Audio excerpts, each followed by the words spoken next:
All right, WMC, this is the video to randomize our correct entries for the Packers draft pick that selected Jordan Love. So we'll check the time, April 25th at 12:00. We'll let this run over here to 12:08 p.m. We're going to go over to the freebie and type live. We have April 25th at 12:08 p.m.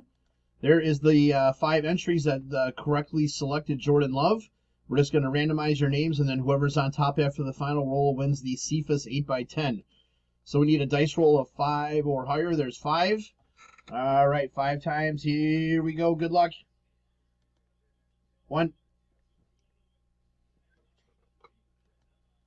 All right, we got an error. We'll try it again here. 1, 2, 3, 4, last and final. Here we go. Good luck. It is Joe, spot number 1. So, Joe, you win the Quintez Cephas 8x10. So if you can message me, I will get that out to you. There is our verification code, our timestamp once again, April 25th, 12:08 p.m. That's it, guys. Thanks.